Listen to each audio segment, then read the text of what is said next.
RTC ఉద్యోగులు కార్మికుల సమస్యల పరిష్కారానికి తన వంతు కృషి చేస్తానని ఆర్టీసీ విశ్రాంత ఉద్యోగుల సంఘం గౌరవాధ్యక్షులు డీసీసీబీ డైరెక్టర్ బాలూరి గోవర్ధన్ రెడ్డి అన్నారు. పట్టణంలోని స్థానిక సంఘ భవనంలో ఏర్పాటు చేసిన సమావేశానికి వార్డు కౌన్సిలర్ కలాల శ్రీనివాస్తో కలిసి ఆయన ముఖ్య అతిథిగా హాజరయ్యారు. ఈ సందర్భంగా విశ్రాంత ఉద్యోగులు ఎదుర్కొంటున్న సమస్యలపై చర్చించారు. బాలూరి గోవర్ధన్ రెడ్డి మాట్లాడుతూ అనేక ఏళ్లుగా ఎదుర్కొంటున్న సమస్యలకు పరిష్కారం చూపేలా తన శాయశక్తులా కృషి చేస్తానని అన్నారు. అందరి సహాయ సహకారాలతో కలెక్టర్ ద్వారా ప్రభుత్వం దృష్టికి సమస్యలు తీసుకెళ్లే విధంగా ప్రయత్నం చేస్తానని భరోసా కల్పించారు.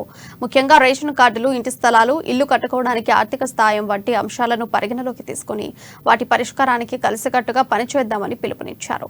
తనను గౌరవ అధ్యక్షునిగా ఎన్నుకొని మరింత బాధ్యతను మోపారని, దానిని సమర్థవంతంగా నిర్వర్తించేందుకు పాటుపడతానని తెలిపారు.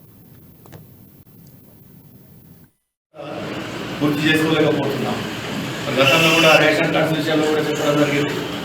మరి ఇప్పుడే శ్రీనివాస్ గారు చెప్పాడు, చాలా చక్కగా చెప్పడం జరిగింది. అంటే అక్కడ ఉన్నటువంటి అధికారులకు మనం ఎక్స్ప్లెయిన్ చేయగలుగుతూనే వాళ్ళు చేయగలుగుతారు. ఇప్పుడు 3,000 రూపాయలు మ్యాక్సిమం పెన్షన్ ఉన్నప్పటికీ మీకు ఉన్నటువంటి ఆదాయం 36,000 అన్నట్టు.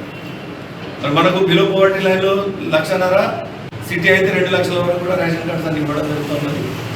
అంటే మిమ్మల్ని బిలో పోవర్టీ లైన్ కిందనే ట్రీట్ చేస్తూ మీకు సొంత ఇల్లు లేకపోతే జాగా ఇవ్వడం కావచ్చు, సొంత ఇల్లు లేక జాగా ఉంటే ఇళ్లలో కూడా కన్సిడర్ చేయడం కాదు, లేకపోతే రేషన్ కార్డు ఇవ్వడం కానీ ఇవన్నీ కూడా చేయాల్సినటువంటి బాధ్యత జిల్లా కలెక్టర్ దృష్టికి తీసుకపోతే ఇవన్నీ అయ్యే సమస్యలు కావును కాదు. అందుకని చెప్పి ఇక ముందు మీకు ఉన్నటువంటి ఏ సమస్య అయినా తీర్చడానికి మేమంతా కూడా కలిసికట్టుగా పనిచేస్తాం. మీ వెంటే ఉంటూ మీ సమస్యలు తీరుస్తామని చెప్పి మేము మీ అందరికీ భరోసా ఇస్తూ మరి ఇప్పటివరకు నా పైన మరి చాలా బాధ్యత పెట్టడం అనేది జరిగింది. ఆ బాధ్యతలు కూడా